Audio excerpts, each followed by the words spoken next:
A very good morning, everyone.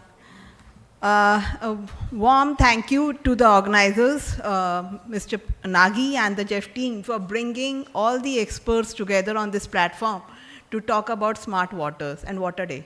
It's pouring like anything, and we have good technologies, infrastructure in place, but somewhere our behavior towards the environment is not that key. We don't stop littering, and the entire Delhi is standing. And we can see like most of us are were running late and reaching late on time. So today I'll be talking about integrating advanced technologies with eco-friendly practices for resilient water futures. So first of all, I'm honored to share this platform with such distinguished panelists and the speakers who bring their rich experiences, expertise, and the global perspective on this dialogue. Water, as we all know, is a resource that is not merely for the utility or a service, but it's foundation for our economies, communities, and our own culture. So the water that shapes civilization, drives agriculture, fuel industries, and sustain life. So in year 2025, the challenge is not the excess, but it's about ensuring water that is reliable, equitable, and sustainable for not only our generation, but for the generations to come. So being a social and behavioral change specialist, I see that no amount of infrastructure or technology can bring a change till it's the behavior, our attitude towards the relationship, our relationship with the water is changed. It is what we have to, how we think towards water. So what is required is to make water as business as usual and bring about a change in our social DNA that conserving water is not just a campaign, it is like how we deal it in our daily life. Use less water, ek mantra hai, kam istemal karo, recycle it as much as possible, reuse it so that in the starting only we are generating less amount of water as a waste that is going for reuse, for the treatment later on. So if we do it, we are finding a solution over there. So over here, when we talk about smart and sustainable waters, so the smart does not only mean digitalizing our pipelines, using this AI and IoTs for developing the technologies, but harnessing the data, using these things to move from reactive fixtures to proactive resilience. Sustainability is not just only about green branding, it means circularity also. It means efficiency and equity, ensuring that today's solution don't create tomorrow's crisis. So that is what we need to do. And we need to bring both the smart of using this harnessing data and making it circularity that can build up a resilient by design. And for that doesn't mean that, like, okay, let's jump to like, okay, we need to do something new. No, please, we just need to look around. There are a lot of global solutions that are already existing. It has already been shared about this Singapore, a country with no aquifer on its own, and they are having their new water. Now, like, new water program, nobody ever thought that they will recycle their own wastewater to not only meet their industrial demand, but also the drinking demand. 40% of their national demand is met by new water, and they are aiming for 55% by 2060. If a country like Singapore can do, then why not India? We are more intelligent, we have more technologies, we have more caliber. So why not we? So, but were they able to win only because of the technology? No. They were able to win because the public trust was there. And they were able to win the trust of the people. They did also face the challenges, but how they overcome that. Similarly, Israel, they had turned their scarcity into advantage. Recycles 90% of treated water back into agriculture. So they are sustaining themselves. Their Soric 2 desalination plant is an example. It's the kind of its own, which delivers over 200 million cubic meter annually with significantly reduced carbon intensity.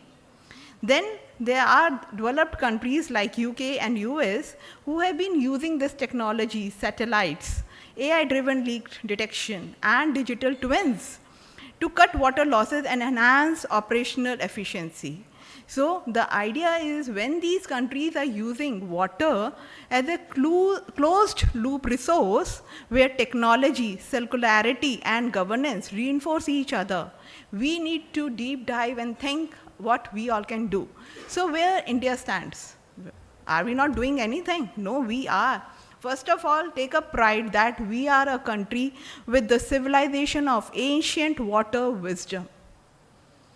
We had the civilization where there was a very good water treatment units there when the people were shitting on the road. We had in the civilization. They had a managed thing. And we have a nation that pioneers digital future. So, if I talk about our modern front, we have Jal Jeevan Mission, which in 2019 were able to connect only 17%, but today they have been able to provide taps at 91%. We have Mission Amrit Sarovar, which has revived 68,000 lakes, tanks and ponds. We have cities like Chennai, Mumbai, Nagpur, Vizag, who are able to work because of the community interventions. They are able to answer their scarcity. So and at the same time, we have an heritage of kunds, baulis, step wells. These are not just a cultural visit on okay, it's a weekend, let's go just see a step well in the Delhi or go somewhere around in Gujarat, see a step well because it's a cultural hub, or Tamil Nadu cascading tank. But we need to look at it as an example that how Tamil Nadu is using this as an irrigational front and how Gujarat is creating it as a water infrastructure, or Rajasthan's Johars are recharging their water aquifers. So the need is to bring both the ends together to bring out the solution. So we need to use the technology so that we are using the GIS mapped, fitted, IoT-enabled smart gates and monitored data from the satellites to recharge efficiency. We need to use our groundwater monitoring stations at these step wells and not only take a cultural pride but also a data to enhance our groundwater recharging methods, technologies. Envision a smart Sarovar which is not only providing water at houses but also how we can equip these traditional lakes and ponds for an ecological restoration. So the unique proposition that is to infuse both the ancient as well as your modern with digital innovation is the need of an hour. So, and do we have sufficient time? No.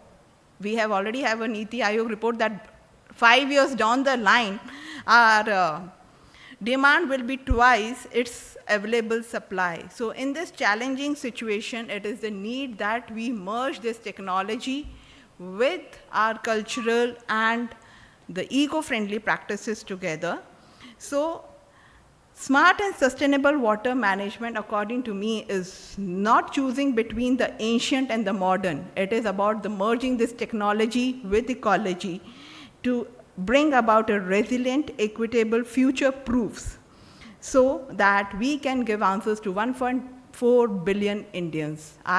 Along with the pool of my consultants at NEIRA, we kind of provide such solutions, how we can go about it, bring about a change and develop the trust of the communities together. And as you all know, that this is an aspirational thing, but not imperative, so can't be achieved all alone. We over here invite policymakers, the industries, investors, leaders, community advocates to join hands, to not just stand alone, do some isolated projects, but a project at a big scales so that we 1.4 billion Indians are bringing about a change in our daily life and imbibing the environmental friendly initiatives in our own DNA to bring about a change. So that's what, with this thought, I leave you all to think about and ponder on how our behavior and attitude towards water can bring about a change along with the technologies that are already there. It is just, we need to see how do we tweak them. Thank you very much.